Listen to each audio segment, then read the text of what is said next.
बिस्मिल्लाहिर्रहमानिर्रहीम। अस्सलाम वालेकुम। आज 9 अगस्त है और दिन है बुध का। इमरान खान साहब की जो आज मेन अपील की समाअत थी और अपील के साथ जो एक दरख्वास्त दायर की गई थी कि जब तक आप मेन अपील नहीं सुनते तब तक जजमेंट जो है वो सस्पेंड कर दी जाए और इमरान खान को ज़मानत पर रिहा कर दिया जाए। देखें, इस हवाले से बहुत सी ये दावे भी किए गए, बल्कि कुछ दावे किए गए, ज़्यादा दावे तो कुछ इससे मुख्तलिफ थे। कुछ दावे ये किए गए कि इमरान खान साहब को आज ही जो है वो ज़मानत पर रिहा कर दिया जाएगा। ऐसा मुमकिन बिल्कुल नहीं था, और इसलिए मुमकिन नहीं था कि जिस इस्लामाबाद हाई कोर्ट में लंबी लंबी तारीखें पड़ी, जिस इस्लामाबाद हाई कोर्ट ने जो है वो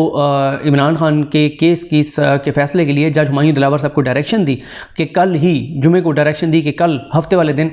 आप इन तमाम चीज़ों पर सुन के फ़ैसला करें। वो हाई कोर्ट अगर सोमवार या मंगल या बुध को पहली पेशी पर इमरान खान को रिहा कर दे तो ये फिर फ़ायदा है इस सारी गिरफ़्तारी और इस सारे मामले का। लेकिन दूसरी जो ज़्यादा चांसेस थे वो ये थे, और उन चांसेस वालों में मैं भी शामिल था, कि chief justice Islamabad high court justice Aamir Farooq साहब बहुत लंबी तारीख डालेंगे और 2, 2.5, 3 माह तो बिल्कुल इमरान खान की ज़मानत जो है वो मुमकिन नहीं है। ये बहुत ज़्यादा एक्सपेक्टेशंस थी पिछली सारी सूरत हाल को देखते हुए, क्योंकि जो बहुत से वकला हैं उनकी भी यही राय है कि क्योंकि इमरान खान साहब ने और उनकी जमात ने इतनी बड़ी लड़ाई लड़ रहे हैं वो chief justice Islamabad high court Aamir Farooq साहब से, कि अब इतना जल्दी उनका बाहर आना कम से कम इस केस में आसान नहीं है। दूसरा, कल मोहम्मद मालिक साहब के प्रोग्राम में उन्होंने शेर अफजल मरवत साहब ने कहा था कि हमारी हिकमत अमली ये होगी, हमारी पॉलिसी ये होगी कि हम जाएंगे आमिर फ़ारूक साहब को कहेंगे कि आप हमारा केस ना सुने, और अगर वो कहेंगे कि फिर भी मैंने सुनना है तो हम बाइकआउट कर देंगे, हम जो है वो हम आर्गूमेंट नहीं करेंगे। बाइकआउट तो उन्होंने नहीं कहा, हम आर्गूमेंट नहीं करेंगे और हम ये मामला जो है वो सुप्रीम कोर्ट लेकर जाएंगे। लेकिन इसमें बहरहाल ये ज़रूर हुआ है कि आज जो है वो जो इमरान खान साहब के वकला थे उन्होंने दलाइल दिए, और शायद ये वही हिकमत अमली है जो आज़म स्वाति साहब वाले मामले में थी, कि आज़म स्वाति साहब वाले मामले में भी ये हुआ था कि आज़म स्वाति साहब ने ख़त लिखा था chief justice Islamabad high court के नाम जेल से, और कहा था कि मेरा केस आप ना सुने, आपके अलावा हाई कोर्ट के 9 और 8-9 जजेस हैं, जिसके पास मर्ज़ी मेरा केस लगा दें, आपका केस में आप मेरा केस ना सुने, आप इंसाफ नहीं देंगे। लेकिन बाबर रहमान साहब उसमें वकील थे। जब बाबर रहमान साहब ने देखा कि आमिर फ़ारूक साहब डिफेंसिव पे हैं और बैकफुट पे हैं, तो उन्होंने फिर वहाँ आज़म स्वाति साहब के बेटे से मशवरा किया था और फिर कहा था कि हम अपने उस लेटर को अभी जो है वो प्रेस नहीं करते, आप जो है वो केस सुने। और फिर उन्होंने केस सुना और केस सुनते हुए उन्होंने आज़म स्वाति साहब को ज़मानत जो है वो दे दी थी। अब मुझे नहीं पता इसके बैक एंड पे क्या हिकमत अमली थी, लेकिन बहरहाल आज जो है वो दलाइल दिए। ये मैं आपको बता दूँ, हमने बहुत से केसेस जो है वो अटेंड करते हैं, हम रोज़ाना ही अदालतों में होते हैं। आपको पता है पिछले कई साल से पनामा से लेकर अब तक अदालतों में आप सुनते हैं, अदालतों से हम रिपोर्ट कर रहे हैं। ये जो नई अदालत है आमिर फ़ारूक साहब की, ये अदालत बहुत बड़ा इसका कोर्ट रूम है। सुप्रीम कोर्ट के जो कोर्ट रूम नंबर 1 है चीफ़ जस्टिस पाकिस्तान का, उससे भी ये बड़ा कोर्ट रूम है। कुछ लोगों ने कोर्ट रूम के अंदर की वीडियोस अपलोड की हुई हैं ट्विटर के ऊपर, गो के ट्विटर हमें तो अलाउ, मतलब किसी को भी अलाउ नहीं है कि कोर्ट रूम के अंदर की वीडियो बनाए, लेकिन कुछ लोगों ने बना के वकला ने और उन्होंने उसको लगाया है। तो वहाँ से भी आप देखें तो बहुत बड़ा कोर्ट रूम है, और आज पहली मरतबा हमने देखा है कि वो कोर्ट रूम मुकम्मल तौर पर भरा हुआ था। बहुत ज़्यादा उसमें लोग थे, वरना इतने ज़्यादा लोग नहीं, बल्कि वकला, क्योंकि तहरीक इंसाफ के कारकुन तो पहुँच नहीं सकते, और वो इसलिए कि इतनी ज़्यादा गिरफ्तारियाँ हो रही हैं, यहाँ जमात के रहनुमा है नहीं, लेकिन वकला ही थे और पूरा कमरा अदालत भरा हुआ था। जो वीडियोज़ आप देखेंगे वो शुरू वाली हैं, लेकिन जब समाअत शुरू हुई तो पूरा कोर्ट रूम भरा हुआ था, और जब रोस्टम पे वकला दलाइल दे रहे थे तो 30 से 35 वकला मौजूद थे, जिनमें से पाकिस्तान के 5, 6, 7 बड़े नाम थे, जो ख्वाजा हारिस साहब और लतीफ़ खोसा साहब, शेर अफजल मरवत साहब, डॉक्टर बाबर अमान साहब, शुएब शाहीन साहब और बाकी सब, इंसाफ पंजोता साहब, नईम पंजोता साहब, अली जाज साहब और अली जाज भुट्टर, और बहुत से जो है वो वकला जो है वो वहाँ पर मौजूद थे, और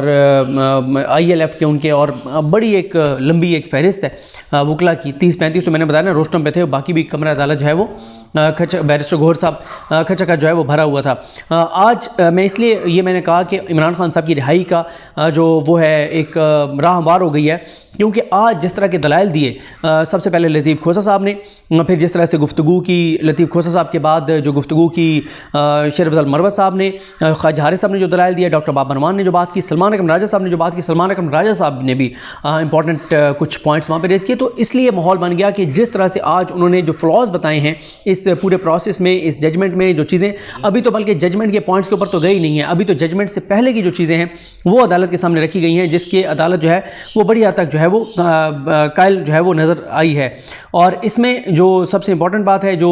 ख्वाजा हारिस साहब ने, सबसे पहले लतीफ़ खोसा साहब ने, वैसे मैं अभी आपको ना चंद पॉइंट्स बता रहा हूँ। पूरी समात 39-40 मिनट की समात का अहवाल पूरा आपको पढ़ के बताऊंगा वो लिख के, लेकिन अभी मैं आपको बस मुख्तसर कुछ पॉइंट्स बता देता हूँ कि लतीफ़ खोसा साहब ने कहा कि जो चीफ जस्टिस होता है हाई कोर्ट का, वो अपनी मातहत अदालतों के लिए उनका जो रोल है वो एक वालिद की तरह होता है। वो उनको सुपरवाइज कर रहा होता है, वो उनको देख रहा होता है। जिस तरह से हुमायूं दिलावर साहब ने जो कुछ किया है उस पर लतीफ़ खोसा साहब ने कहा कि आपको तो एक्शन लेना चाहिए उनके खिलाफ, और उन्होंने आपकी इतनी इज्जत और एहतराम नहीं किया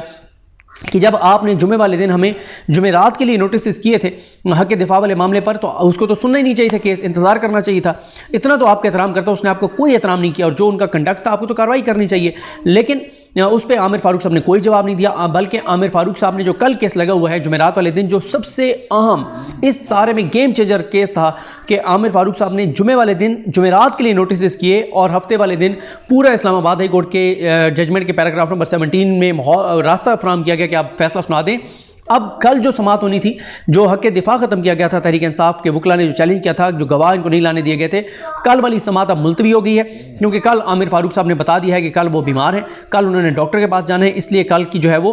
समात आमिर फारूक साहब नहीं करेंगे। आज दबे अल्फाज में बर रास्त अटैक किए बगैर उन्होंने आमिर फारूक साहब के भी कंडक्ट पर बहुत से सवाल उठाए, मरवत साहब की कंडक्ट पर, वो मरवत साहब कह रहा हूँ, हुमायूं दिलावर साहब की कंडक्ट पर बहुत ज़्यादा सवाल उठाए। आमिर फारूक साहब को बड़े गैर महसूस अंदाज में रियलाइज़ करवाने की कोशिश की गई कि आपने लंबी लंबी तारीखें डाली हैं। सुप्रीम कोर्ट के हवाले से भी हल्का फुल्का शिकवा था कि याहिया अफरीदी साहब के पास हम 3 बार गए, याहिया अफरीदी साहब आपके पास मामला भेजते रहे और आपने रास्ता फराहम किया हुमायूं दिलावर साहब को कि वह जजमेंट दें। ये सारे आर्गूमेंट्स मुख्तलिफ तरीके से वो बताते रहे, और इसी तरह से ख्वाजा हारिस साहब और उन साहब ने, उन्होंने यहाँ तक कहा लतीफ़ खोसा साहब ने कि देखें लिखी लिखाई जजमेंट थी उनके पास, 12:30 की 1 बजे जजमेंट उन्होंने जारी कर दी 30 सफ़ात की, और उन्होंने आधे घंटे में 30 सफ़ात जो हैं वो टाइप किए हैं, जो कि कोई भी जज नहीं कर सकता पाकिस्तान में। और उसके अलावा लिखे लिखाए उन्होंने 30 सफ़ात जारी कर दिए। उन्होंने फिर इमरान खान को आधे घंटे में गिरफ्तार भी कर लिया गया, हालांकि ये मामला इस्लामाबाद का था, वो लाहौर में थे, ये सारी चीज़ें। और फिर उन्होंने कहा कि मैक्सिमम जो सज़ाएँ होती थी, 3 साल मैक्सिमम सज़ा है वो दी, 1 लाख जुर्माना मैक्सिमम था वो दिया, और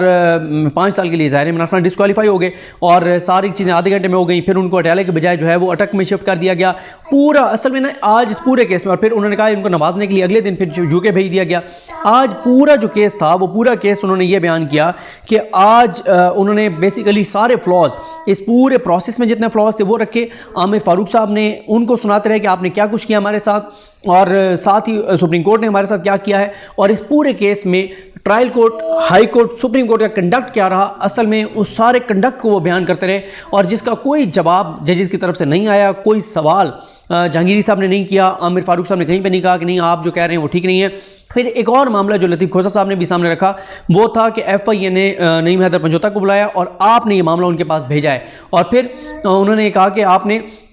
ख्वाजा हारिस को भी बुला लिया। आपने तो ऐसा जवाब आपने फराहम कर दिया FIA को कि वो इतने बड़े बड़े वकीलों को, ख्वाजा हारिस जैसे बड़े नामों को बुला रहे हैं। उस पर आमिर फारूक साहब ने कहा कि आप जो है गौर साहब को कहा कि आप समात के बाद चैम्बर में आ जाएं तो इस पर बात करते हैं। बिल्कुल ये नहीं होना चाहिए,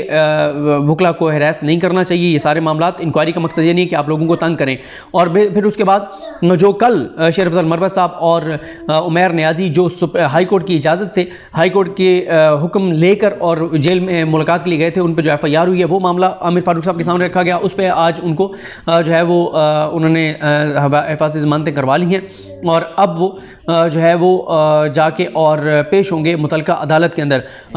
आज उनकी पूरी कोशिश थी, लतीफ़ खोसा साहब की भी, ख्वाजा हारिस साहब की भी। उन्होंने कहा कि इस केस में इतने फ्लॉज हैं, आपने इसको कलअदम करना ही करना है, आपने इसको ख़त्म करना ही करना है। तो आपने अगर 6 माह बाद जाके ख़त्म करना है तो आज तो आप इमरान खान को रिहा करें ना। क्या कसूर है उसका कि वो इतने दिन जो है वो जेल में रहेगा जब तक आप इस पर फैसला नहीं करते। और उनका बार बार उनके जहन में ये बात थी कि ये कई माह तक आमिर फारूक साहब इसको लटकाएंगे, रखेंगे, पेंडिंग रखेंगे, नहीं ज़मानत देंगे, ना नहीं रिहा करेंगे। लेकिन आज ये उनकी बड़ी एक फतह है कि उन्होंने ऐसे पॉइंट्स 4-5 वकीलों ने अदालत के सामने रखे कि अदालत को मजबूर कर दिया ये कहने पर कि हम 4-5 दिन में केस लगा लेंगे, वरना जितने भी हमारे दोस्त थे वो कम से कम, जो हमारे दोस्त टाइम कह रहे थे वो कह रहे थे 2 हफ्तों का नोटिस तो आमिर फारूक साहब करेंगे, इससे कम का सवाल ही पैदा नहीं होता। और बाकी जो बहुत से दोस्त थे वो कहते थे कि भाई 4 माह 5 माह 6 माह तक आमिर फारूक साहब इसको पेंडिंग रखेंगे और इतनी आसानी से इमरान खान को बाहर नहीं आने देंगे। लेकिन यह है कि आज उन्होंने ऐसे सवालात उठाए इस पूरे प्रोसेस के ऊपर कि आमिर फारूक साहब ने अब 4-5 दिन में इसका कहा है कि वो समाअत के लिए मुकर्रर कर देंगे। कल आमिर फारूक साहब की तबीयत ठीक नहीं होगी, कल उन्हें डॉक्टर के पास जाना है, जुमे वाले दिन वो आएंगे और फिर हफ्ता इतवार सोमवार 3 दिन छुट्टी है। तो ये सारा मामला है। बाकी जो आज की पूरी प्रोसीडिंग थी, क्या क्या हुआ, क्या क्या पॉइंट्स थे, ख्वाजा हारिस ने क्या उस दिन जो है वो सारा वो बताया, तो वो सारी चीज़ें जो हैं वो मैं आपके सामने रखूँगा। लेकिन ये मैं आपको बता दूँ कि इस केस में कम से कम जो है वो राह हमवार हो गई है उनकी रिहाई की, और बाकी केसेस का क्या बनेगा उस पर अलग बात करेंगे। मुझे अपनी दुआ में याद रखें। हम सब का हमें अल्लाह हाफ़िज़।